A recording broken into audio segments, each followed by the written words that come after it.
empezando, así que doy un par de minutos a ver si se incorporan algunos más. Buenos días, José, buenos días, Augusto, Mirko. Estamos todos, perfecto. Hola, Lore, eso me asegura que me están escuchando. Así que vamos a ir despacio conversando mientras que se incorporan otros. Hoy nos toca ver el último tema que nos quedaría de la unidad 1, por lo cual podemos ir hablando en forma global, empezando un pequeño resumen o reconto de la unidad 1, de qué hemos visto para ir ayudándolos a ustedes en materia del parcial. Recuerden que el viernes 16 tenemos el parcial, que va a estar abierto en los horarios de clase normales, con una pequeña ventana mayor por cualquier inconveniente, pero el parcial lo van a rendir en horario de clase normal, o sea, 10:30 de la mañana del viernes 16.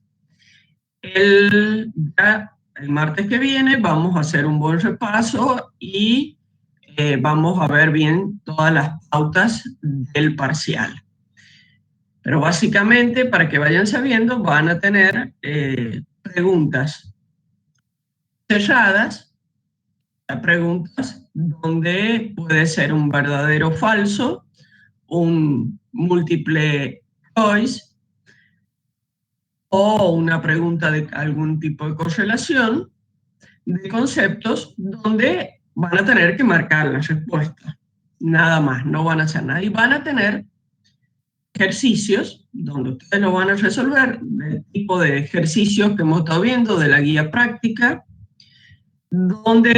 o de las tareas de lo que ustedes ya han estado haciendo, y van a tener que resolverlo en papel y subir la foto en el lugar correspondiente. Pero bueno, eso ya lo vamos a ver bien al detalle más cerquita del parcial la semana que viene. Ahora, hemos visto rápidamente también el martes que viene, voy a hacer un repaso, o vamos a hacer más que yo un repaso, ustedes. Vamos a abrir preguntas, ustedes vayan pensando, vayan marcando preguntas, qué cosas les interesa saber o confirmar respecto de lo que hemos visto en la unidad 1 que va al parcial. Pero hoy, básicamente, hemos visto de la unidad 1 que la completamos hoy. Yo diría 4 grandes grupos de temas. El primero que hemos hecho ha sido la tarea 1 también. Un poco conocer nuestras herramientas de trabajo, las funciones que tenemos ahora. Tenemos 2 tipos, el campo escalar y el campo vectorial. Trabajar con ellos, reconocerlos, ver qué dominio tienen, cómo se grafican. Las curvas de nivel son parte de eso, cómo se modelan en este espacio, qué sombra hacen, cómo grafico un campo vectorial, lo distingo de un campo escalar. Eso es muy importante porque, si bien el resto casi del tema ha sido campos escalares, ahora en el tema 2, ustedes van a ver que ahora empezamos a usar intensivamente los 2 tipos de campos y se mezclan. Entonces, y una de las capacidades, competencias que se habla más importante en esta materia es poder visualizar y distinguir nuestra herramienta de trabajo, poder verla en el espacio, poder distinguirla. Entonces, esa ha sido la primera tarea, y ahí también un poco ustedes enfoquen su estudio, en que tienen que estar seguros de distinguir bien la función que están trabajando, verla bien. Ahora también vamos a incorporar el hecho de van a tener que graficar en integrales y ver bien en el espacio qué es lo que tengo y dónde estoy para ver los límites de las integrales. Pero eso es el nuevo tema, por eso es importante que ahora estén entrenados y distingan bien. Eso es un grupo. Después vimos como otro grupo o subgrupo de temas, las condiciones que tiene que tener estos campos, fundamentalmente. Entonces, hablamos de llegar a la función diferenciable, que con esa condición me permite muchísimas cosas. Entonces está la parte de obtener plano tangente, recta normal, o sea, son parte de completar todo lo que tienen y todo lo que puedo hacer, ver el diferencial de la función, el incremento de la función, todo eso es trabajar con las condiciones que tiene la función. Y esas condiciones me permiten definir otras cosas, que es el otro, tercer grupo grande de temas que digo yo, es todo lo relacionado a derivadas.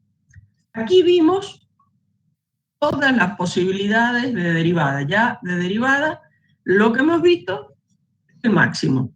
Ya otra cosa distinta de derivadas no. Hemos visto la derivada direccional que engloba todas las formas de derivar, las derivadas parciales, hemos visto sus propiedades, qué significa. Cuidado que ahora no únicamente, como se hizo en cálculo 1, que cálculo 1 es una materia, diría, más básica en lo que es respecto a afirmar temas y a aprender reglas de trabajo y metodología. Todo lo que aprendieron de las reglas de derivación se usa, pero aquí lo usamos aplicado.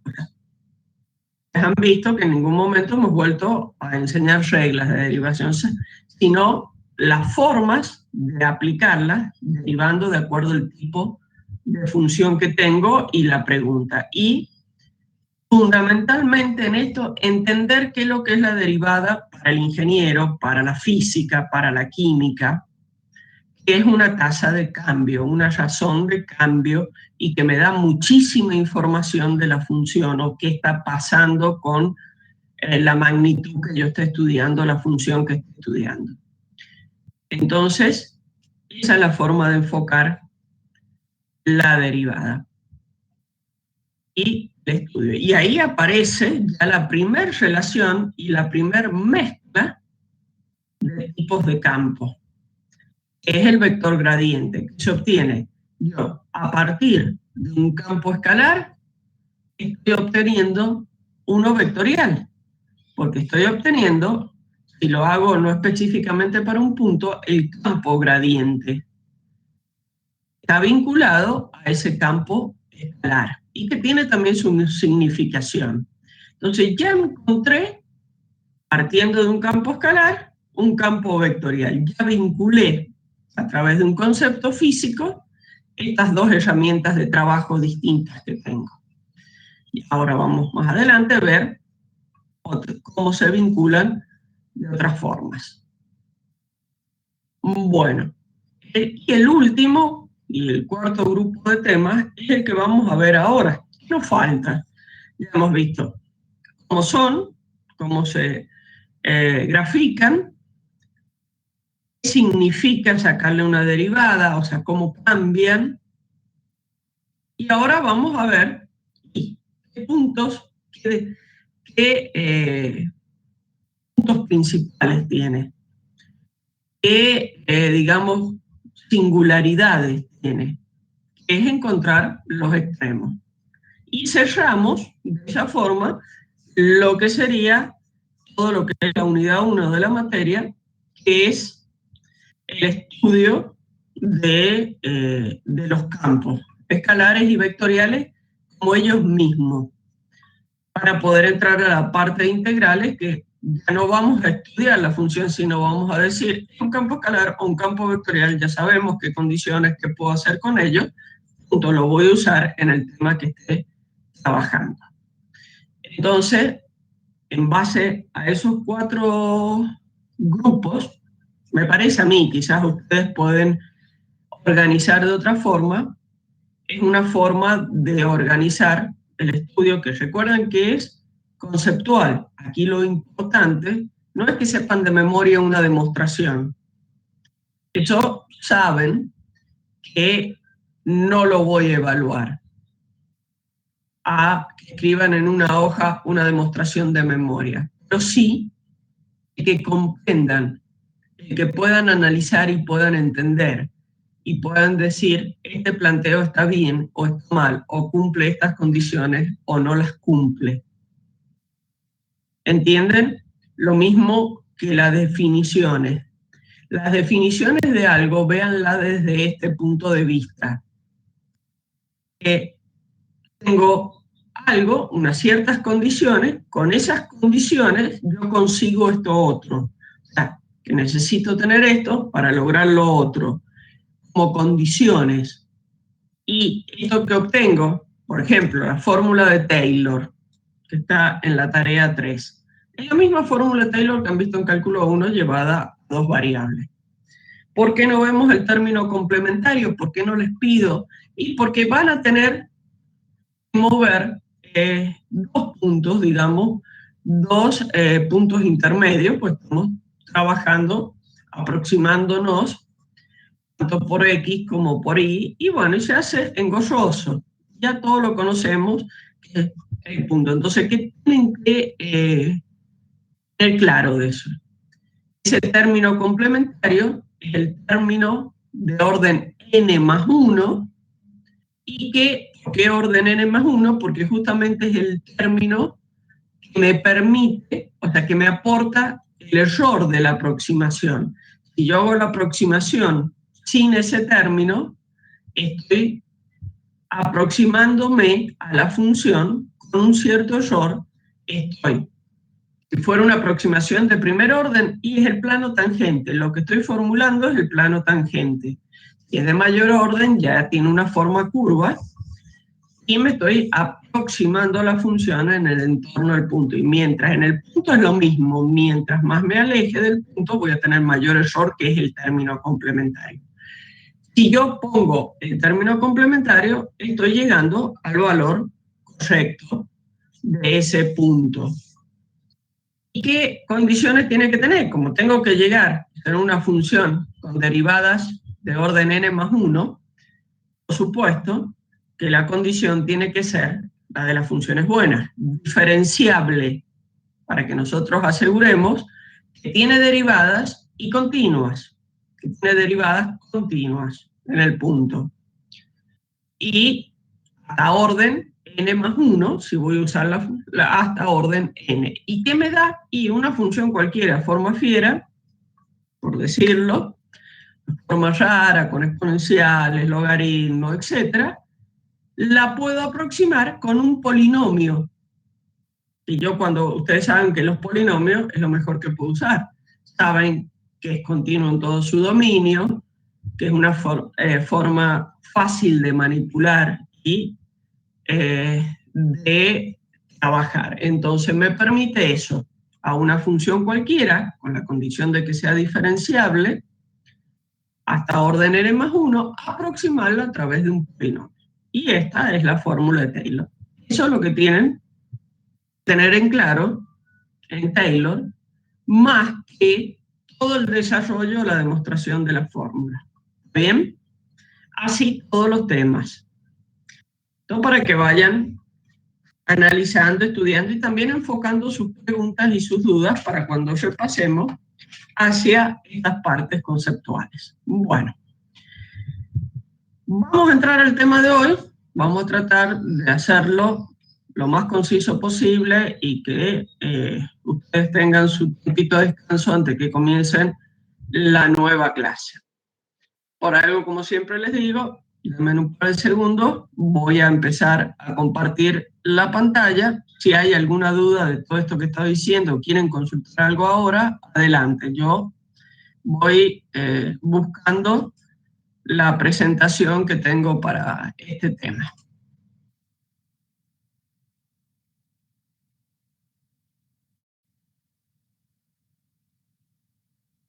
Bueno, ahí estaríamos.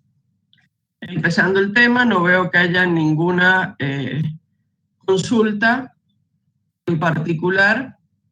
No me dejen tanto tiempo hablando sola, que me aburro, me canso. Cualquier duda que tengan, por favor, lo veamos. Bueno, siempre, como hemos hecho durante todo este tiempo, nos vamos a estar refiriendo un poco y apoyándonos lo que veíamos en cálculo 1.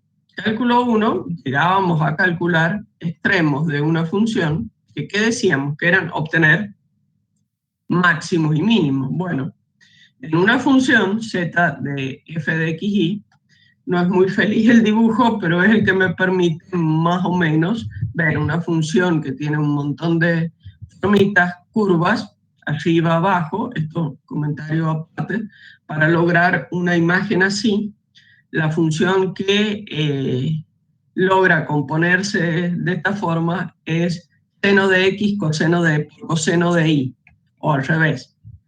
De acuerdo a cómo se me hacen las subidas y bajadas, es o coseno de x por seno de y o seno de x por coseno de y. Es la que, si ustedes la grafican, van a lograr estas formas. Bueno, pero cualquier función puede tener puntos máximos, que son las cumbres, digamos, de estas montañitas, y puntos mínimos, que es el fondo de este hueco, llamémosle. Entonces, yo ahora voy a encontrar alguna metodología para encontrar estos máximos y mínimos. Y tengo en el medio lo que se llama el punto silla, este que está acá. Es un punto que no es máximo ni mínimo, pero que me muestra, miren, acá un cambio de curvatura.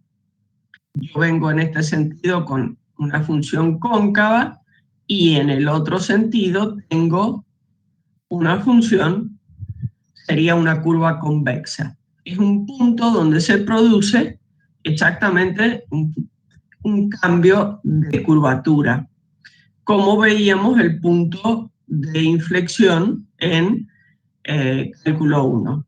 ¿Por qué se le suele llamar en esto punto silla? Porque es la posición en sí donde se ve muy claro en un hiperboloide este cambio, y el hiperboloide, ¿qué forma tiene? La de una montura, una silla de montar. Entonces, es el punto donde cambia la curvatura, donde el jinete va sentado, podríamos decir encastrado, encajado ahí, y es el punto donde está en perfecto equilibrio con el animal y se supone que podría estar ahí totalmente suelto sin agarrarse con manos o piernas y no caerse, mantener el equilibrio, porque los centros de equilibrio del jinete con el del caballo están en perfecta línea. Entonces, por eso de ahí viene el nombre de punto silla. Viene del hiperboloide, que justo tiene esta formita y que ustedes, imagínense un poquito más, es como la silla de montar, cualquier montura que nosotros usemos. Al que alguna vez haya andado a caballo le guste, recuerde eso. La pendiente en el punto silla, cuidado, ¿qué pendiente hay en el punto silla? En el punto silla, fíjate que tenés pendiente de una curva, si hablamos de la pendiente de la recta tangente a la curva en este sentido, y en el otro sentido tengo otra curva que le puedo trazar otra pendiente. Ya vamos viendo paso a paso eso. Bueno, ¿cuál es la condición? Acuérdense, le digo cuidado con el tema pendiente, porque acuérdense que pendiente es cuando hablo de la recta tangente y hablo de una curva. Y acá voy a hablar de inclinación del plano tangente. ¿Bien? El plano tangente pues está inclinado con una pendiente hacia un lado y otra, y si lo miro en el otro sentido, puede tener otra inclinación, otra pendiente. Entonces voy a hablar de forma del plano tangente, más que de la pendiente de una recta. Entonces, veamos dos tipos de extremos. Tenemos en general extremos libres y lo que se llaman extremos condicionados. Extremos condicionados en particular no lo vamos a ver, pero básicamente es cuando, por ejemplo, yo quiero saber el máximo rectángulo que puedo dibujar adentro de un círculo, de una circunferencia de radio X. Estoy condicionado por el tamaño de la circunferencia que tenga para ver qué rectángulo o cuadrado máximo puedo cortar adentro. Eso es encontrar un valor máximo condicionado por una cierta condición. Ese tipo de extremo, hay un método específico para calcularlos, para encontrarlos. No lo vamos a trabajar en las clases, ni lo vamos a evaluar en parcial, por supuesto, ni en examen integrador. De ninguna forma, es un tema de la materia también, pero como no lo trabajamos, no lo evaluamos. Pero supongamos un examen libre, un examen que va a programa completo de la materia, está incluido ese tema. Pero para nosotros que estamos trabajando, cursándola, ese tema no lo incluimos. Bueno, entonces hablamos de extremo libre. Significa extremo libre que no tienen condiciones. Directamente la función está suelta en el espacio y yo voy a buscar cuál es el máximo y mínimo.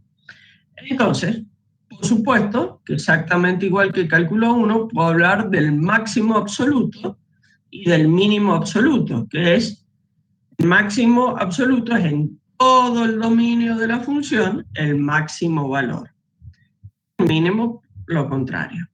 Y puedo hablar de extremos relativos, que es lo que trabajamos, o sea, en un entorno relativo a un entorno del punto, ese es el máximo o el mínimo. No me estoy refiriendo a todo el dominio, sino en un entorno del punto. Entonces, yo puedo definir valor máximo si se verifica que yo tengo el punto AB, un punto incrementado siempre va a ser menor que el punto AB. Entonces, cuando yo planteé el delta de Z, miren, hablo de máximo y ya empiezo a ver una diferencia, que cuidado, el delta de Z es negativo, es menor que 0. A ver si, ahí está.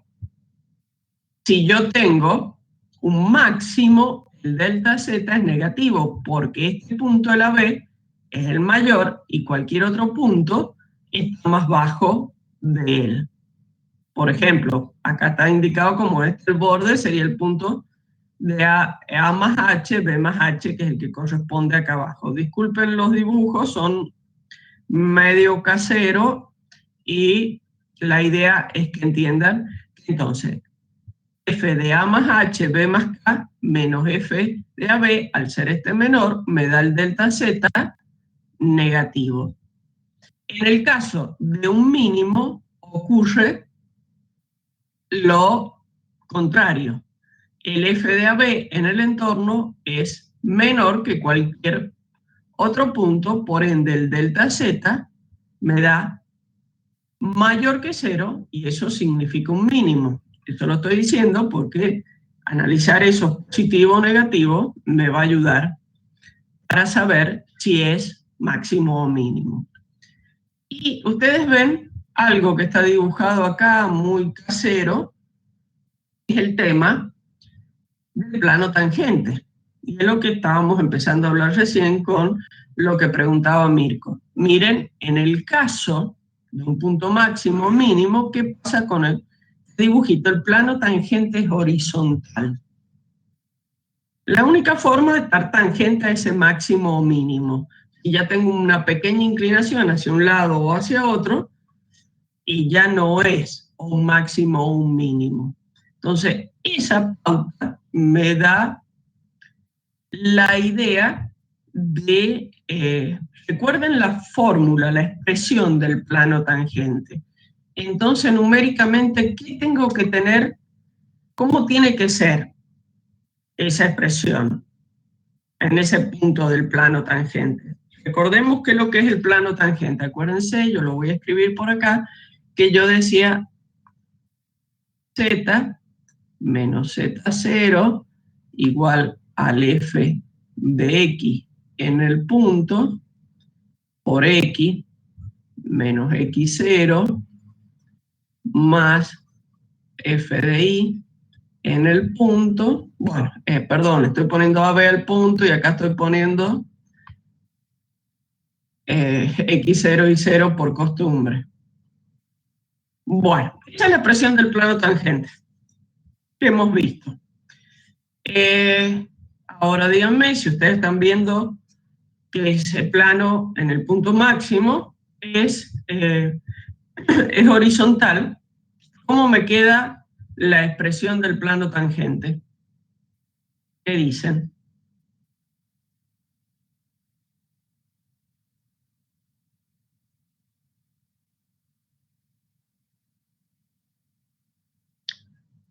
A ver, no hay ninguno. Todavía están con las sábanas medias pegaditas, muy temprano por esa pregunta.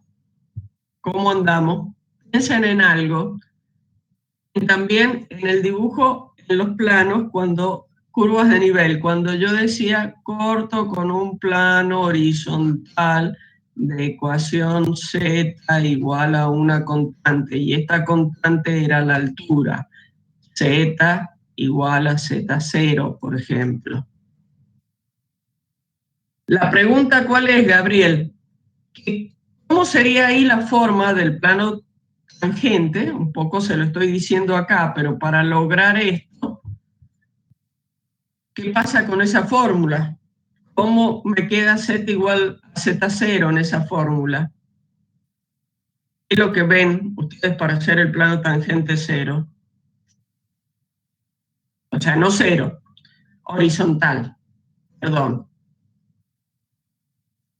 Igual acá, sí, eso es perfecto. Z igual a z0, o sea que yo tendría que decir mi plano tangente es z igual a z0, siendo z0 este valor, ¿no es cierto? Yo tengo la función, en eso es la función en AB que me da z0.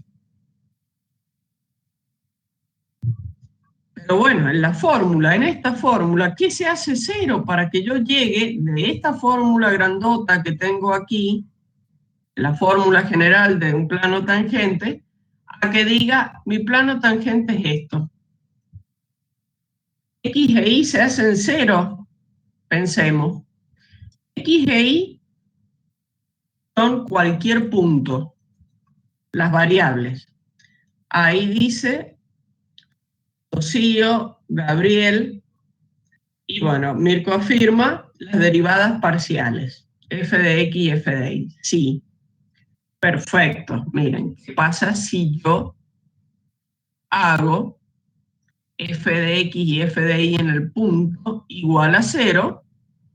0 por esto, a es el valor del punto, x es una variable genérica, viene de un punto genérico, así que nunca va a ser 0.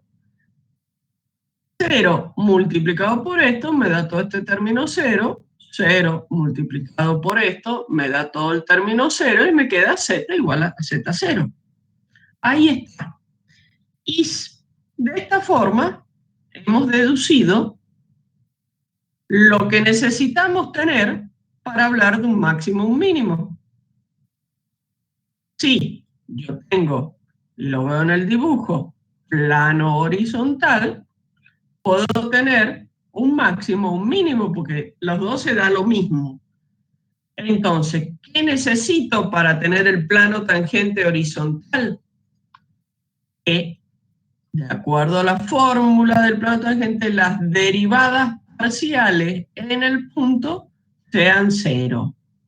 Y bueno, ahí tienen un dibujito donde más prolijito de esto, de lo que serían los conceptos. Ahí están los conceptos de la derivada, que me genera una curva, que me genera la otra curva. Si corto en el otro plano, en un sentido una curva tiene recta tangente horizontal, en el otro también tiene recta tangente horizontal.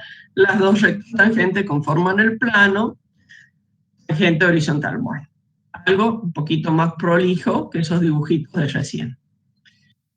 Pero ahí tengo la condición necesaria para existencia de extremo.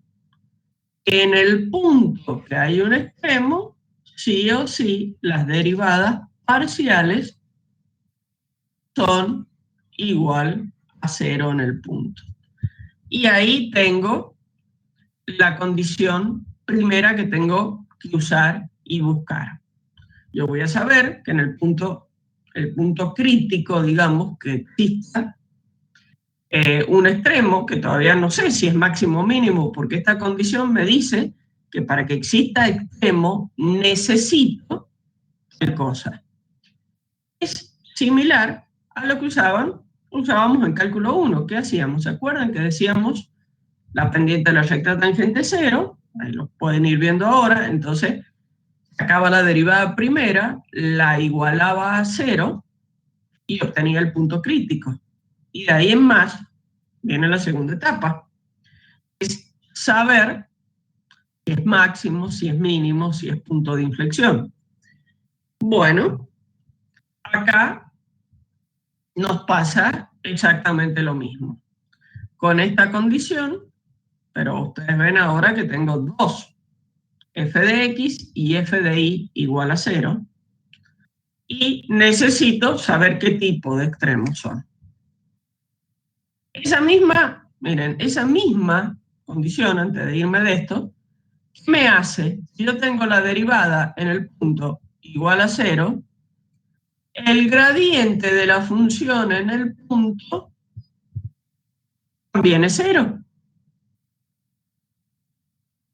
En ese punto la función es horizontal, no cambia. Es 0 el gradiente. Entonces, ¿qué otra cosa necesito? La condición suficiente para saber si es máximo, si es mínimo, qué tipo de punto. Y lo importante de esta condición, en el apunte tienen toda la demostración, yo lo voy a pasar muy rápido, como les digo siempre, porque no es lo importante, pero se las voy a mostrar rápidamente. Análisis del signo del delta Z. Lo que vamos viendo al principio. Si yo decía el delta Z era negativo, no me importa el negativo, porque puedo tener un punto más cerquita o más lejos, yo ya estoy asegurando que hay un máximo. Si el delta Z es positivo, yo ya puedo asegurar que en ese punto de análisis hay un mínimo. Entonces, eso era lo otro, por eso les decía, vayan mirando qué pasa con el delta Z, es lo que me permite analizar ese signo en la condición suficiente, saber si hay máximo o mínimo. Entonces, básicamente, ¿de dónde parto? Y de plantear la fórmula de Taylor, la aproximación para n igual a 1. ¿Por qué la aproximación de n igual a 1? Porque la aproximación de n igual a 1 es el plano tangente. Esta aproximación. Acá está planteado el término complementario. ¿Por qué? Que es el término del error, para poder tener la igualdad, para poder tener el delta Z y no una aproximación. ¿Y por qué veo algo más? Entonces ahí tengo la fórmula de Taylor completa, con el término segundo grado, que es el término complementario. ¿Qué veo en esta fórmula? Y yo ya estoy sabiendo que tengo un punto extremo, que no sé qué es lo que es, pero es un extremo. Entonces las derivadas primeras me dan 0. En el punto son 0. No quiere decir que las derivadas sean 0, sino la derivada de la función en el punto es 0. Entonces, como estoy trabajándolas en el punto, este término de derivadas primeras es 0. Me queda el término de las derivadas segundas. Por eso, tiene que ser una función diferenciable que tiene derivadas primeras, existen y son continuas, y a su vez tengo que tener asegurada la continuidad de las segundas derivadas. Entonces, si yo desarrollo Taylor ya solamente desarrollado en este término, este es el desarrollo en un punto intermedio del término complementario. Perdón, no me salía el nombre. Aplicado el tema de los incrementos finitos, sabiendo que lo que me queda es un infinitésimo de orden superior, y cuando h y k aquí, por una cuestión de escribir más cortito, h y k, h, para que, y aclárenlo, en el apunte está aclarado, pero h es x menos a, y k es y menos b. Para hacer más compacta, o lo que es lo mismo, también podemos decir delta la variación en x, la variación en y. Todo esto es para hacer un poquito más compacta la escritura y que entre en un renglón, etc. Bueno, eso del infinitésimo orden superior, en definitiva, sacando el infinitésimo, me queda esto aquí adentro.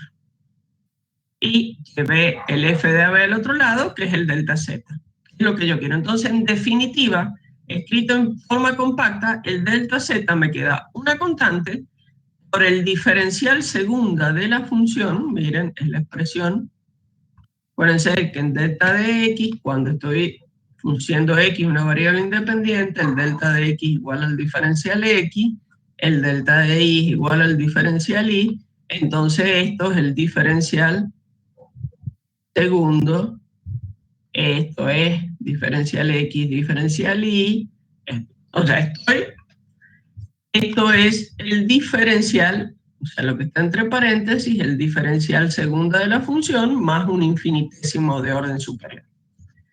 Entonces yo, ese delta z, que es lo que me interesa saber si es positivo o negativo, se analiza, esto es un número, una constante, en definitiva, quien me va a aportar el signo es estudiar directamente, uy, perdón, algo toqué y se fue, se estudia directamente el signo del diferencial segundo de la función. Entonces, eso es lo que tienen que saber ustedes.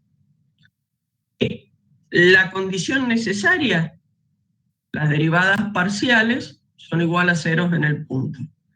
¿Cómo tengo la condición suficiente?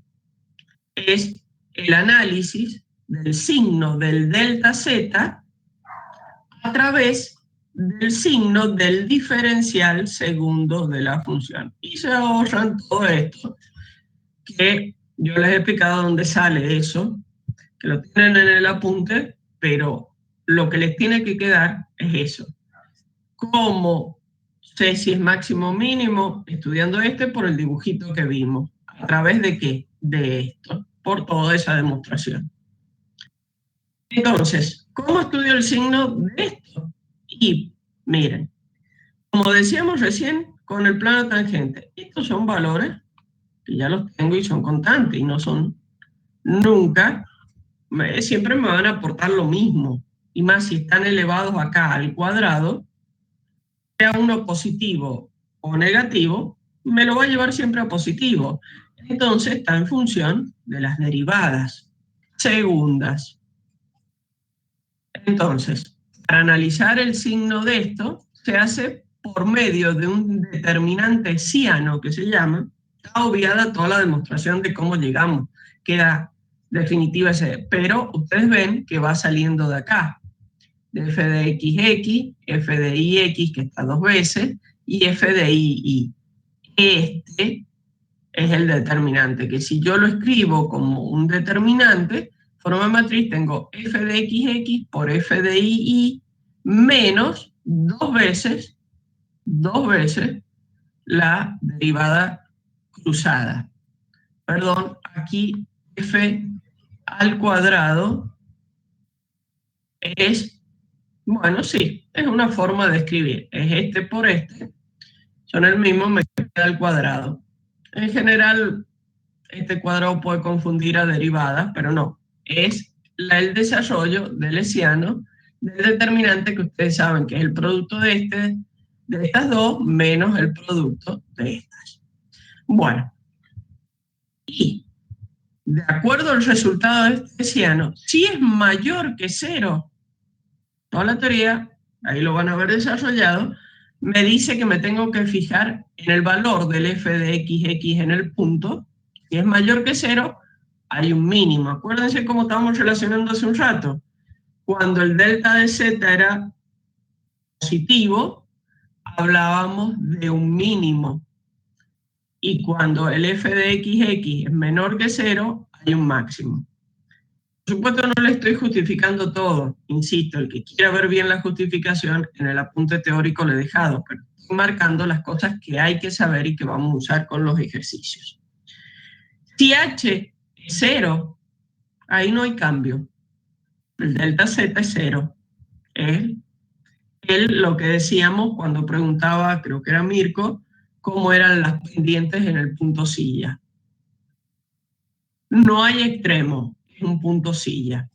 Y también puedo tener la otra situación, que el hessiano, este determinante hessiano, sea menor que cero. Entonces, puedo analizar una o la otra derivada segunda, pero no es un caso seguro.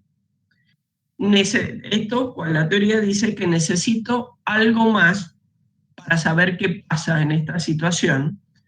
En general decimos que se presenta un casi mínimo o un casi máximo, de acuerdo a esto. O directamente se dice que este criterio, para ver, que es el criterio del uso del signo del delta z, sería el equivalente al criterio de la segunda derivada. Ustedes han visto, estoy usando segundas derivadas, que vimos en cálculo 1. No concluye, necesito algo más. No se puede asegurar si es un máximo o un mínimo, si el hessiano pasa esto. Nosotros nos quedamos acá, a decir, no concluye. O informamos, miren, no es concluyente, pero puede ser un casi mínimo o un casi máximo de esta condición. Y terminó. Y con esto terminamos toda la parte de teoría. Ahora, ¿qué nos queda? Resolver ejercicios de esto. Y ahí vamos a ver. ¿Hay alguna duda de esto antes que pasen los ejercicios directamente? Los veo muy callados, o muy dormidos, muy aburridos. ¿Tienen alguna duda respecto a todo este tema?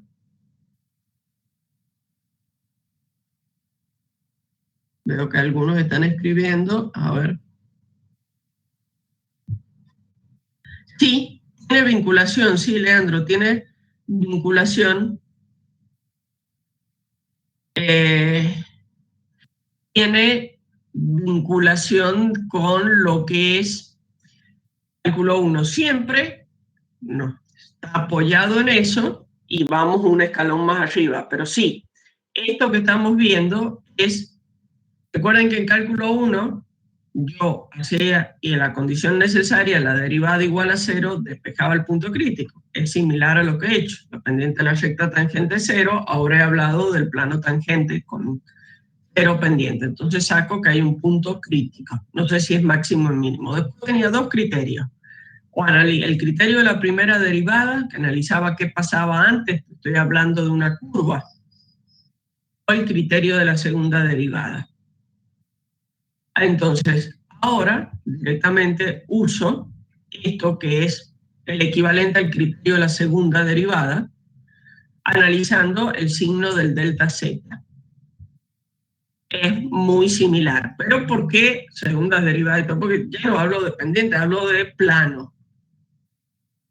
Bueno, Gabriel me dice, en el punto sale si h es menor que 0, no hay extremo. Bueno, es lo que yo te estaba diciendo en el apunte, aquí porque lo he puesto completo. Pero el criterio es, si el hessiano es mayor que 0, puede haber un máximo o un mínimo, dependiendo del signo de la derivada segunda. Si es igual a 0, es un punto silla. Y si es menor que 0, no puedo asegurar lo que hay. Entonces digo, la forma cortita de decir, no, el criterio no me asegura nada, no hay extremo. Use otra cosa.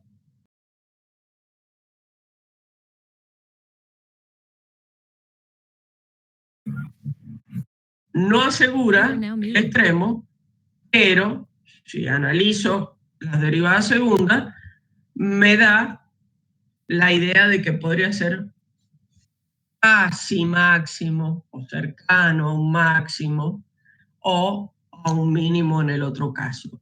Quería completar, no es que es un error en la guía, a ver, ya me fijo cómo está en la guía, pero deduzco que lo tengo que haber dejado así nomás como... You are now unmuted. Sí, te escucho.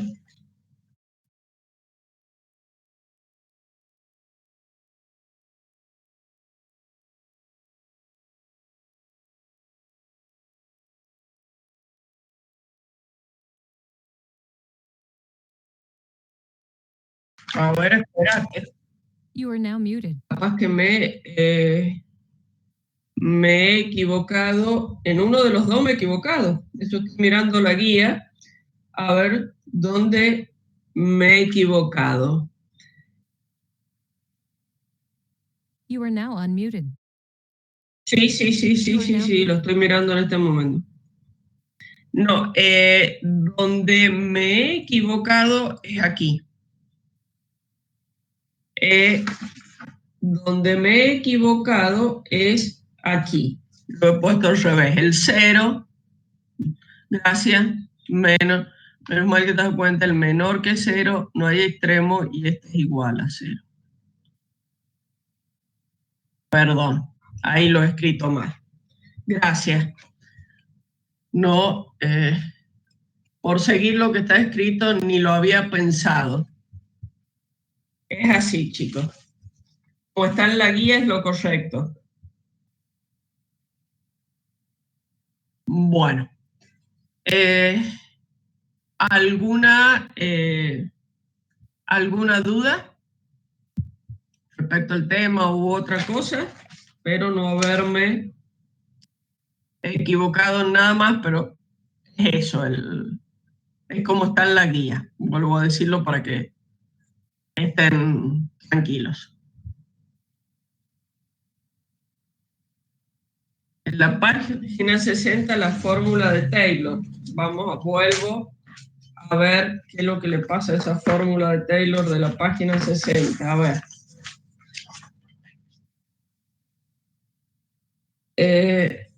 La que está al principio de la página, la que se correspondería antes del ejemplo, ¿esa me estás diciendo, Leandro? A ver, después de un 1 sobre 2 factorial sería f. Sí, y ahí le falta, sí señor, ahí le falta un x, un f de xx, la fórmula, sí. Sí, gracias. Eso también es un error mío, error de tipeo. Sí, agreguen eso que está diciendo su compañero. Gracias, Leandro. Yo ya lo estoy anotando también para cuando corrige el apunte quede bien. Bueno, ¿algo más?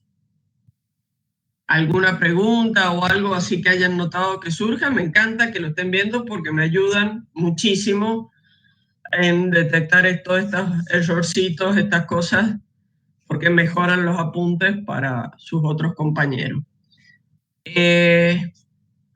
no hay nada, les propongo algo, nos tomemos hasta las 9 de un recreíto, son casi 10 minutos, y volvemos para hacer ejercicios y enfocarnos a cómo se resuelven los ejercicios de este tema. Entonces vamos tomando un cafecito, si nos despertamos más, y volvemos a las 9, ¿sí?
Bien, gracias, Leandro. Sí, ya están llegando de vuelta. Bueno, digamos que están entrando nuevamente al aula. Tengo que preguntarles porque la presencialidad los veo entrar al aula.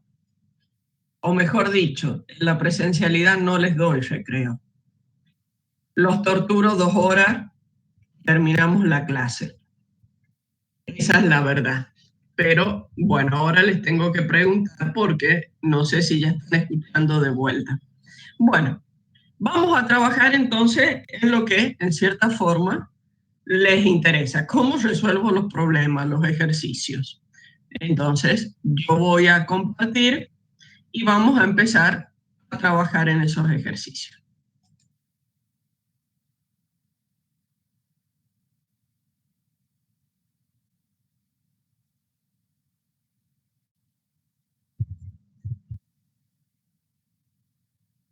Bueno, estamos, a ver, donde tengo, yo tenía un enunciado, ahí está. Vamos a encontrar los extremos de esta función que, si no me he equivocado, está en la página 58 del apunte. A ver. No, se me ha movido, no es la página 58. Es la que corresponde. A ver. ¿En qué página me ha quedado esa?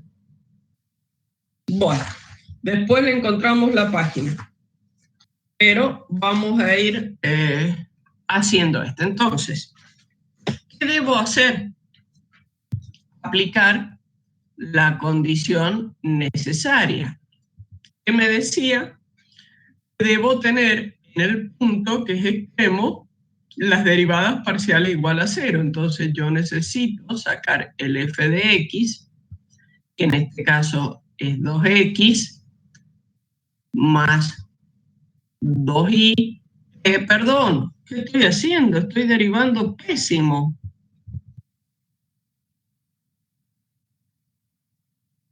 Dos x más 2xy, que es este término.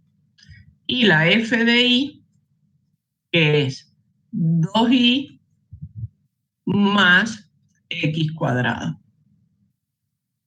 Ahora, la condición me dice que es igualado a 0. Y miren qué forma esto. Esto forma un sistema de dos ecuaciones con dos incógnitas, x, valores de x y valores de y, de la cual la solución salen puntos críticos. Ya en este me interesa mostrarle otra cosa. Yo había dejado, bueno, justo me ha quedado ahí abajo los puntos críticos. Vamos a borrar esto para que se vean quiénes son los puntos críticos. ¿Por qué no puedo borrar? Ahí está el borrador. Bueno, me está haciendo rabiar el borrador. Ahí está. Voy a borrar un poquito esto, hacerlo más prolijo. De ese sistema de ecuaciones, lo voy a tratar de escribir, voy a hacer aparecer el resultado. Bueno, no quiere cambiar a la pluma ahora. Ay, Dios. Vamos a ir. Bueno, ha decidido quedarse en borrador, a que borre todo nada más que no escriba. Ahí está. Entonces, los puntos críticos que me daría ese sistema, que lo voy a escribir acá al costado para hacerlo bien prolijo, es 2x más 2xy igual a 0. Ah, ahí está la página. Gracias, chicos, la encontraron. 66 no 58. No sé en qué he estado pensando yo. Esto va a ser 2y más x cuadrado igual a 0. Bueno, este sistema de ecuaciones es el que yo resuelvo y encuentro tres puntos críticos. Punto 1, punto 2 y punto 3. Entonces, para cada uno de ellos, yo debo aplicar para saber qué es lo que son. Entonces, necesito el f de xx para armar el hessiano, que en este caso va a ser 2 más 2y, el f de xy, que va a ser 2x, y el f de y, que va a ser 2. A cada uno de estos yo tengo que decir, en el punto 1, si estoy analizando el punto 1, reemplazar los valores en el punto 1 y obtener su resultado en el punto 1. Y bueno, esta es una constante. Tengo que armar el hessiano 1 por los resultados que tenga. En este caso va a ser 2 más 2 por el i del punto, que es menos 1, o sea que en este caso es 0. Acá voy a tener 2 menos 2 raíz de 2. Entonces voy a tener 0 menos 2 raíz de 2 menos 2 raíz de 2 y 2. La solución de esto me queda 0 por 2 menos, acá tengo los dos negativos, me van a quedar positivos, 2 veces 2 raíz de 2. O sea que el resultado no me interesa tanto el número, sino esto ustedes ven que es 0 y esto es negativo, o sea que es menor que 0. ¿Qué me está diciendo ahí? Que yo no puedo asegurar qué va a pasar, lo que vimos recién. no es ni máximo ni mínimo, es un punto silla. Vamos, recién lo vimos. A ver, lo teníamos acá que estaba equivocado, esto es negativo, eso es un punto silla. Este análisis. Entonces, ahora tengo en 1 un punto silla. De la misma forma, yo tendría que encontrar el f de x en el punto 2, que es ahora el raíz de 2, menos 1, el f de xy en el punto, el raíz de 2, menos 1, y bueno, el f de y es una constante. Sacar los resultados, ver qué pasa en el hessiano 2. En este caso, el resultado va a ser lo mismo porque es menos 1, o sea, va a ser 0.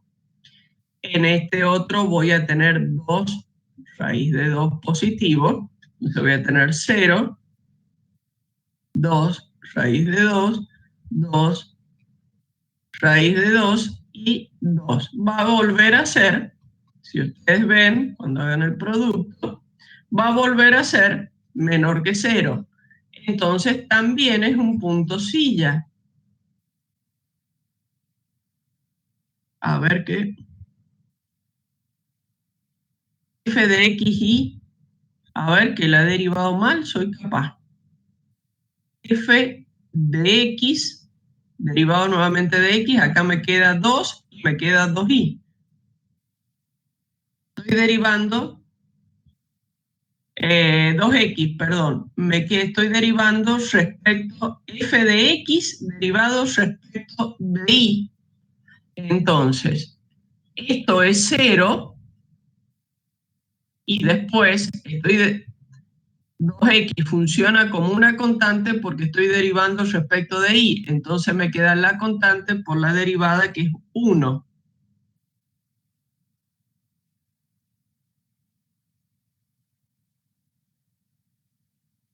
Y también, sí, está bien. Primero, a ver, termino con Joaquín Pontoriero que preguntaba lo de la derivada. Y ahora voy a el otro Joaquín Sastre que me está marcando un error que está bien lo que dice. No es 2 veces, sino que es lo mismo. Esto es al cuadrado. No, ahí me he equivocado al hacerlo. Gracias, Joaquín. Bueno, entonces, el segundo también tengo un punto silla. Tanto el primero como el segundo. Me queda analizar el 0, 0. Con las mismas derivadas, en el 0, 0 voy a tener el f de x, me quedo sin lugar, igual a 2. Voy a hacer el último, voy a poner el último acá. A ver, el punto 3 me va a hacer f de x, al ser 0, 0 me queda 2, f de xy me queda 0 y el f de y 2. Entonces me queda 4 mayor que 0. ¿Qué significa? Que tengo que ver qué pasa con el f de xx. Miro el f de xx, que este que tengo acá es mayor que 0. Entonces voy a decir que en el punto 0, 0 hay un mínimo. Cumple las condiciones. Ahora, bueno, sabemos que tenemos 2 puntos silla y un mínimo. Mire, a ver, me fui mucho. Esa es la gráfica de la función. En el 0, 0 no se aprecia muy bien por el dibujo, por la forma, no le he encontrado otra forma de girarlo. Hay un mínimo. Y sí lo aprecio, si dibujo las curvas de nivel, miren cómo son, alrededor del 0, 0, son concéntricas, y si puedo ver el campo gradiente, voy a ver que siempre, ya voy a hacer una ampliación, están los vectores saliendo, apuntando hacia la máxima derivada. Y acá están marcados, que estarían por estos lugares, no se pueden apreciar bien en la escala, y están los puntos, los otros dos puntos. Entonces, si ustedes se fijan, tengo curvas de nivel hacia afuera, podríamos decir, no dándole la vuelta, no encerrando al punto, sino que están como abiertas. Eso es la primera pauta que me dice que ahí hay punto de inflexión también. Y si yo miro los vectorcitos, tengo vectores que llegan y acá veo vectores que salen. O sea que hay un cambio de pendiente. En un sentido tengo una forma, en el otro sentido tengo otra. A ver si acá lo había hecho un poquito, había tratado de buscar una ampliación del tema, un recorte. Ahí los podemos ver a los tres. Circular, los vectores que salen, que me indican que eso es un mínimo. Acá, las curvas de nivel abiertas, vectores, miren, como que dan una vueltita. ¿Ven? Algunos salen, otros como que llegan y van hacia, y este otro lado que sale. Lo mismo ocurre acá. Cuando hay estas irregularidades, nos confirman que es un punto silla. Bueno, por supuesto que esto es un accesorio para que vayan viendo también cómo se relacionan tanto curvas de nivel, todo esto, la visualización que les hablaba a un principio de la función, el campo gradiente, todo como el visualizar correctamente esto me permite ir sacando datos, conclusiones importantes de la función o cómo es el comportamiento. Entonces ahora vamos a hacer algunos ejercicios más de los que tienen en la guía práctica. ¿Por qué voy a hacer algunos ejercicios de la guía práctica? Porque tienen algunas particularidades de cómo mezclar los puntos. Cuidado, porque el gran error en este tema no está ni siquiera en la parte conceptual, sino en la resolución del ejercicio, en la resolución del sistema. Ahí donde está la falla. Y si ustedes resuelven mal el sistema de ecuaciones primero, ¿qué pasa? Y son puntos no correctos, el análisis que hagan no es cierto. No están analizando un máximo o un mínimo, o sea, tienen todo mal. Entonces la clave está en la resolución del ejercicio. Entonces en el ejercicio 39 he tratado de hacer un paneo de distintos casos posibles. ¿Me dan un segundo, por favor?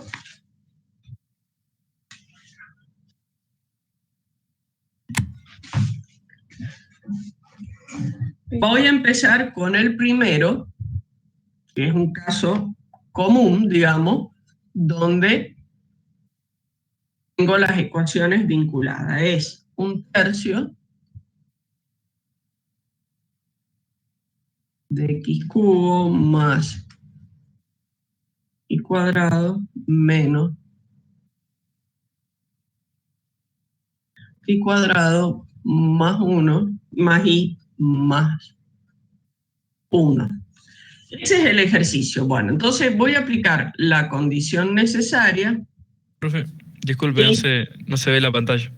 Ay, no se ve la pantalla, ¿qué está pasando? A ver, y eso que yo estoy compartiendo. Déjenme en un momento que se me desbarató todo. A ver. Vamos de vuelta a ver si ahora me deja compartir. A ver, ahora me parece que viene. Ahora está. Bueno, vamos de vuelta. El ejercicio 39A es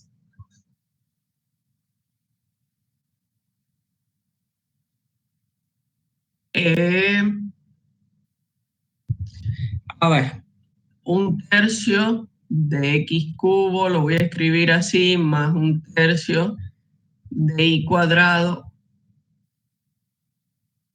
menos 2x cuadrado más y más 1. Bueno, miren, cuando hago el f de x voy a derivar, bajo el 3, simplifica con este, me queda x cuadrado. El otro término es 0 y acá me queda menos 4x.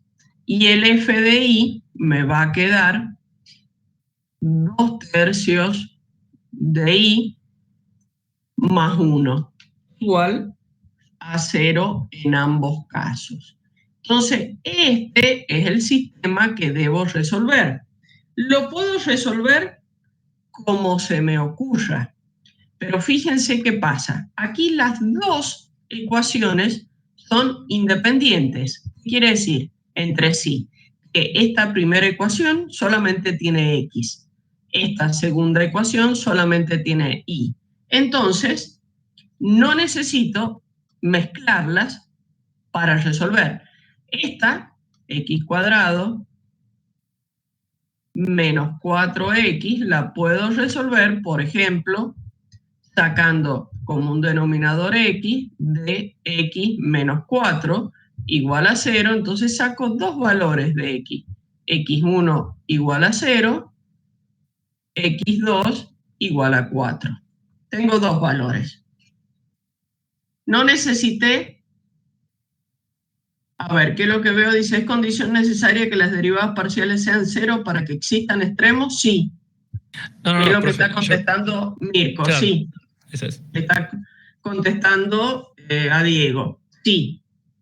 Es la condición necesaria de existencia de extremos. Entonces, acá ya estoy encontrando dos valores de x. De la segunda ecuación voy a despejar y, que en este caso va a ser, vamos a hacerlo despacito para no equivocarnos. Entonces, la y me va a quedar menos 3/2. ¿Y qué pasó? Tengo una y dos x, pero para encontrar las x no intervino para nada la y. Entonces, cuando es este caso, tengo que combinar todos los puntos posibles. O sea que voy a tener un punto 1, que va a ser 0 en x, menos 3 medios, y voy a tener un punto 2 que va a llevar el 4 en x y el valor de y menos 3 medios. Todas las combinaciones que puedo hacer. Estos son los puntos críticos. Entonces ahora voy con la condición suficiente, necesito el f de x, en este caso es 2x menos 4, el f de xy, que en este caso es 0, y el f de y es 2/3. Voy a armar para el hesiano 1, para el punto 1, ¿qué va a ser? El punto 1 tiene 0 en x, entonces me quedan menos 4, 0, 0, 2/3. Este producto no me interesa el valor, es menor que 0. Entonces, en E1 hay, ¿qué es lo que hay ahí? Hay que ir aprendiendo la memoria. ¿Un punto de qué forma? Un punto, sí, punto ya C. dijimos. Y ahora veo el H2, que va a ser del punto 2, tengo 4, entonces tengo 8, menos 4, 4 acá, 0, 0, 2/3. Entonces tengo un hesiano, cualquier valor, si veo esto, mayor que 0. Entonces veo qué pasa en f de xx en el punto, que es 4, es mayor que 0. Entonces, en P2 hay un mínimo. Y ahí queda analizado. No entiendo, José, cómo calcula H. H es un determinante. Acordate, ahí desempolvá un poquito lo de álgebra, y un determinante de una matriz 2×2, ¿cómo se calculaba? Era el producto cruzado. producto de estos, el elemento 1, 1, con los elementos de la diagonal, con el 2, 2, menos los elementos la otra diagonal, el producto de ellos, que en este caso da 0. Después, yo no entiendo de dónde sale f de x y. Bueno, mira, esta es f de x. Tengo que derivar respecto de y la f de x. Eso es la f de x derivada respecto de y. Entonces tomo esta función para derivar respecto de y. ¿Tienen algún término y? No tiene, entonces es 0.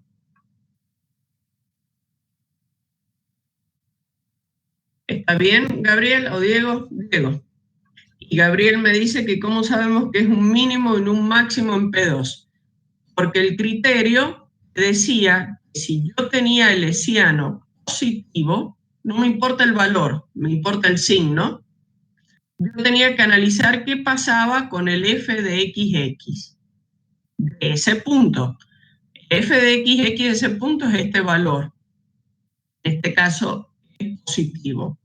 Entonces recuerdan cuando empezamos a hablar más temprano del tema, decíamos que si el delta z era positivo, significaba que había un mínimo. Bueno, eso me lo está indicando el f de xx. Es positivo, es mayor que 0, entonces en ese punto hay un mínimo. ¿Está bien? Ese es el análisis. Bueno, ese es un caso. Fundamentalmente es un caso, no por esto, porque esto es mecánico, ya se van a dar cuenta que es mecánico el análisis, sino la resolución del sistema. Son dos ecuaciones independientes. Pero tengo otros sistemas donde no son ecuaciones independientes y necesito vincularlas para sacar puntos distintos. Eso puede ocurrir, por ejemplo, en el caso, estoy buscando cuáles son y cuáles son los que pueden ser más complicaditos de resolver. El caso D. Entonces voy a hacer el ejercicio D. No tengo más. Voy a tener que... voy a buscar... Acá tengo uno en blanco. Bueno. Voy a hacer el caso D. El 39D. Es la función 2x cuadrado más xy cuadrado más 6x cuadrado más y cuadrado. Vamos a ver esto, como siempre. F de x va a ser 4x más y cuadrado menos más 12x. F de y va a ser, esto es 0, aquí me queda 2xy, el siguiente es 0 más 2y. Ahora miren la diferencia de este sistema. En la primera ecuación tengo x e y, en la segunda ecuación también tengo mezclas de las dos variables. Entonces, no es tan sencillo la solución de este sistema. Por ejemplo, si yo tomo la primera ecuación, voy a despejar el y cuadrado, me va a quedar igual a menos 16x. ¿Qué puedo hacer acá? Y ver cómo mezclo o reemplazo, acá abajo no tengo y cuadrado, o reemplazo x de esta ecuación allá. Mirando las ecuaciones, ¿qué me conviene hacer? Por ejemplo, de esta, en las dos ahí, saco un común denominador y, 2x más 2 igual a 0. Entonces acá me queda un producto donde por un lado tengo una sola variable y por el otro la otra variable. Entonces la única opción en esta ecuación es que el y sea igual a 0 para que me haga 0, o de acá despeje x y me va a quedar x igual a menos 1. Entonces miren, de una ecuación saqué un valor de x y un valor de y. Pero cuidado, salieron de una ecuación sola. No es que forman un punto, son los valores que he sacado de una ecuación. Entonces tengo que tomar, por ejemplo, este valor y1 igual a 0 y lo llevo a la otra ecuación. Para él, entonces me va a quedar 0 al cuadrado igual a menos 16x. De acá despejo x y me da, por supuesto, 0. Entonces sí tengo un punto, porque usé este valor para obtener el de la x, un punto 1, que es el punto 0 en x, 0 en y. Ese es un punto crítico. Después tomo el valor x igual a menos 1, que es el otro que obtuve, me voy a la primera ecuación y digo y cuadrado igual a menos 16 por menos 1, o sea que me queda igual a 16. Y va a ser más menos la raíz de 16, o sea que tengo un i2, ¿cierto? Que ya llamé 1, de 4 y un i3 de menos 4. Entonces, ahora sí, con un valor de x y con este valor de y, porque lo usé para obtenerlo, tengo el punto 2, que va a tener menos 1 y 4, y un punto 3, que va a ser menos 1, menos 4. Y eso, ya no puedo hacer más combinaciones, y eso son los 3 puntos críticos que voy a analizar con el hessiano. Miren que en ningún momento armé un punto con esto. Entonces, ¿dónde está la ciencia de esto? Es esto, en resolver bien este sistema. Darse cuenta cómo resuelven el sistema para poder obtener los puntos críticos. Por eso van a escuchar que siempre en cálculo 2, en el parcial 1 o en el examen, siempre históricamente se le dice, miren, si no tienen los puntos críticos bien sacados, el ejercicio vale 0. Y sí, porque si no tienen el punto bien sacado, no pueden analizar nada. O sea, el análisis es incorrecto. Entonces, cuidado. Recién ahí, a ver, voy a agregar una diapositiva más para continuar en el tema. Recién ahí, si yo ya tengo los 3 puntos, que son el 0, 0, el menos 1, 4, el menos 1, menos 4, o sea, tengo un punto 1, que es el 0, 0, un punto 2, que es el menos 1, 4, y un punto 3, que es el menos 1, menos 4. Recién ahora necesito el f de xx, que, a ver, yo voy a mirar el papel donde tengo la función para no estar volviendo atrás y poder sacar el f de xx. Tenía 4x más y cuadrado de la f de x, me va a quedar, estoy sacando respecto de x, me queda 4 más 12, o sea, me queda 16. A ver qué pasó en el chat. Ahí está, perfecto. La f de xy me va a quedar 2xy, no, eso es la f de y, 2i nada más, 2i, no me queda más, y la f de i me queda 2x más 2.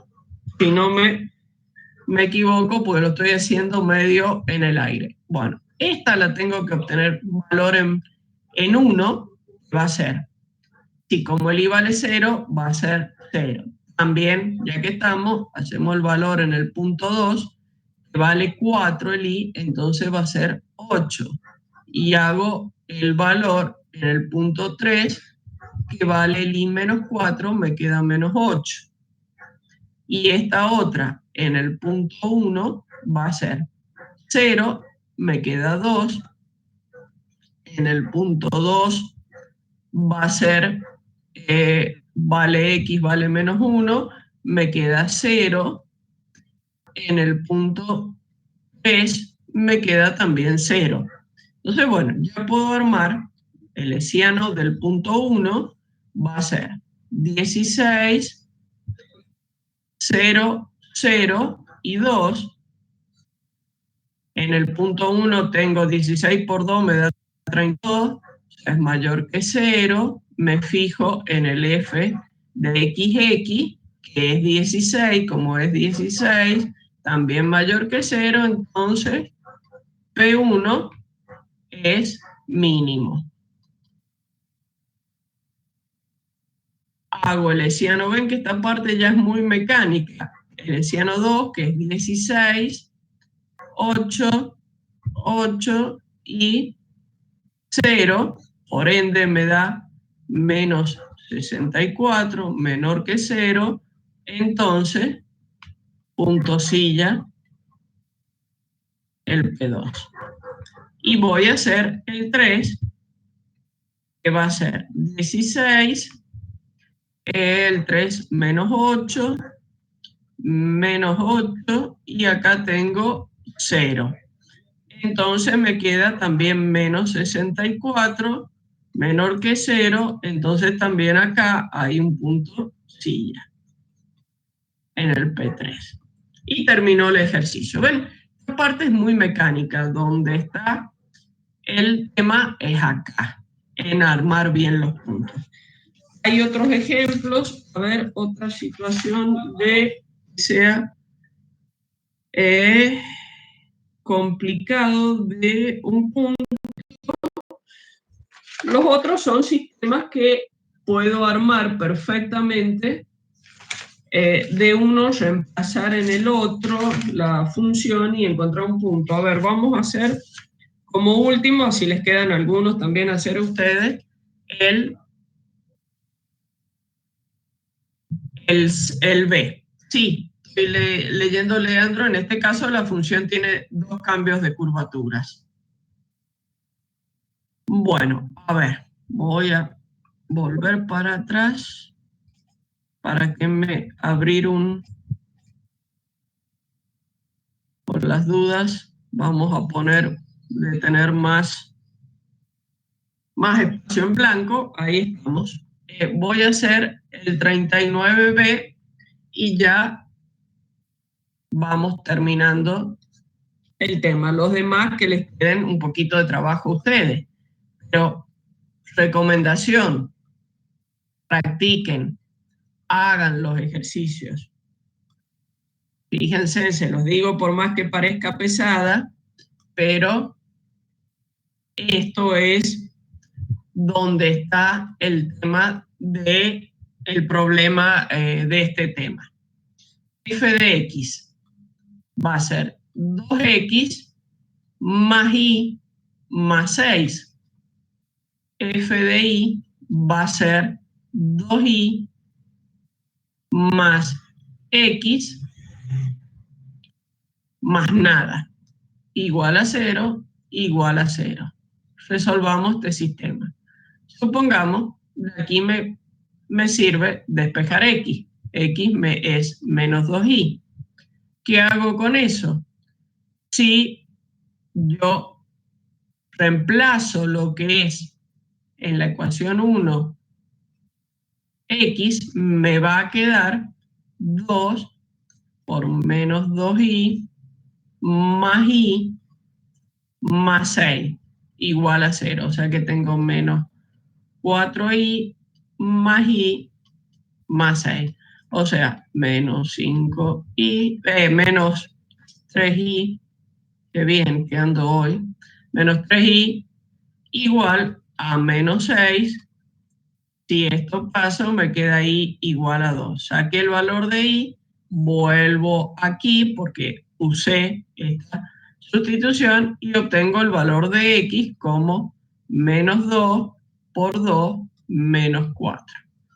No puedo hacer más nada, o sea que tengo un solo punto que es el menos 4, 2 para analizar. Medio del sistema. ¿Ven? Ahí usé una ecuación y la reemplacé en la otra. Eso depende, el sistema que quede armado es donde tienen que ver la resolución, la metodología de resolución del sistema. No piensen que van a usar métodos matriciales, son sistemas muy sencillos muy sencillo, pero que se complican porque justamente hay que resolverlos en forma manual y con mucho cuidado para saber qué usé y cómo armo el punto. ¿Vamos? Bueno, lo otro me queda el ejercicio, es fácil, el f de x, ven, esta parte ya es la mecánica, es 2, el f de xy es 1 y el f de y es 2. Miren también, al tener un solo punto, miren qué pasa con esto. Son valores constantes, ya están. Es muy común que ocurra eso. Al tener un solo punto, ya las derivadas segundas me dan constantes. Entonces el análisis es 2, 1, 1, 2. Tengo 4 menos 1, 3 mayor que 0, el f de xx igual a 2 mayor que 0, entonces el punto es mínimo. Ven que por eso yo insisto que esta segunda parte, la condición suficiente, es muy mecánica, casi no aporta nada, donde está el kit en algo que ni siquiera es parte conceptual del tema, sino es manejo algebraico que uno tiene que tener. Supuestamente en el caso de ustedes, sería el colmo que yo no lo tuviera ya después de tantos años, pero se supone que ustedes ya lo tienen que haber adquirido. Yo sé que cuesta, por eso estoy hablando de que se supone. Entonces, por eso insisto, practiquen, miren muy bien, deténganse acá, porque ahí está el problema. Ustedes tienen una tarea donde tienen ejercicio de Kemo y tienen varios ejercicios en esto de los que estamos haciendo de la guía práctica para que puedan practicar y resolver. Y es muy probable que algunos de ustedes les va a tocar, porque dentro del banco de preguntas del tema 1 hay ejercicios de extremo, así que en el parcial algunos de ustedes tendrán la suerte que le toquen ejercicios extremos y hay mezclados de todas estas formas de resolución de sistema. Entonces, como consejo, perdonen lo pesada que sea, pero los años me dan a decir que yo sé dónde está el error y dónde se equivocan, y que es una pena, es en esto, que no va a la parte conceptual de la materia. Bueno, final, tema 1. Si hay dudas, si hay preguntas, ¿puedo volver a la hoja de los hessianos? Sí, Mirko, vamos a hacer un repaso y ustedes las dudas que tengan para el parcial el martes.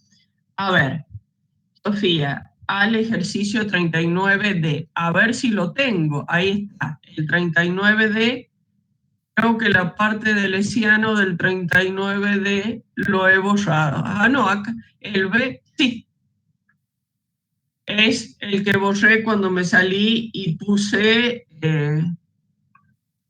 de vuelta el tema que estuve copiando medio en el aire, las f de x, la f de y. Es posible, si hay algún error,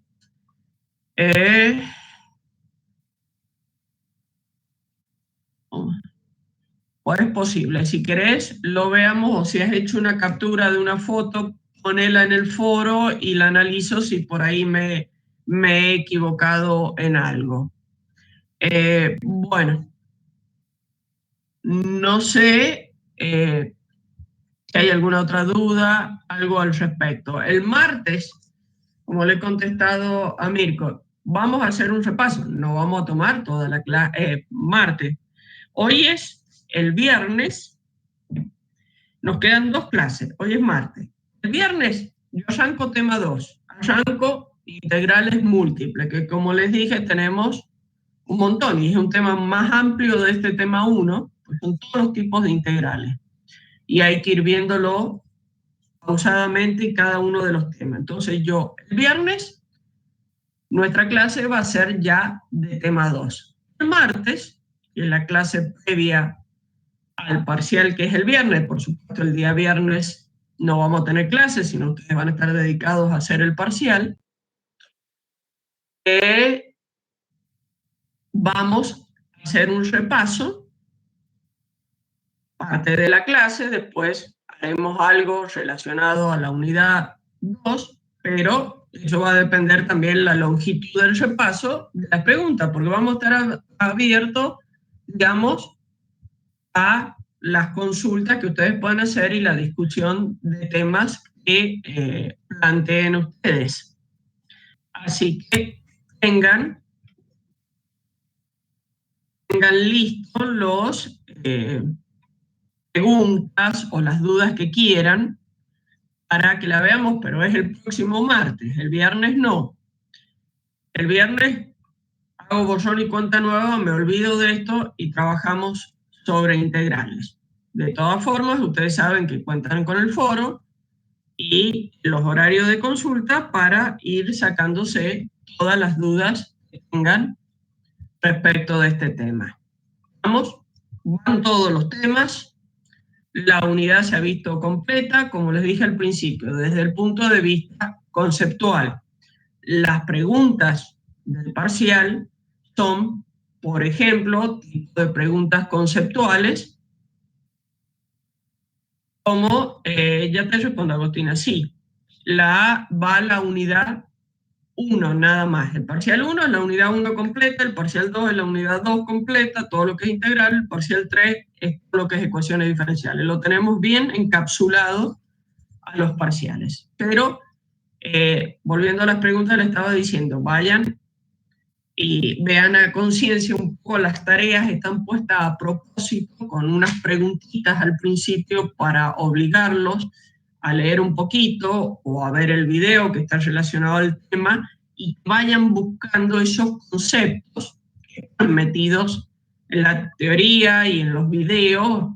Yo por ahí los he ido nombrando y explicando, y están las preguntas hechas a propósito porque son del tipo y de la forma para que ustedes ya vayan entrenándose a cómo van a tener que responder algunas preguntas en el parcial. Van a tener que enlazar y buscar y analizar algún concepto. Insisto en algo, no pierdan tiempo en memorizar definiciones o demostraciones, porque eso no va. ¿Está bien? Hagan los ejercicios, que es lo mejor que pueden hacer siendo críticos, preguntándose por qué, para qué hago esto, de dónde viene, para qué sirve. Esas son las preguntas que tienen que ir haciéndose. ¿Algo más, chicos? Porque por mi parte ya los he cansado, les he dicho 20 veces lo mismo.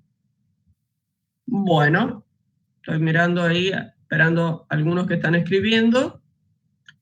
Veo que no hay nada más de dudas. Bueno, listo, chicos. Entonces tómense en un buen recreo antes que empiecen una nueva clase. Nos encontramos el viernes y seguimos en contacto a través del aula con lo que necesiten. Hasta luego, chicos.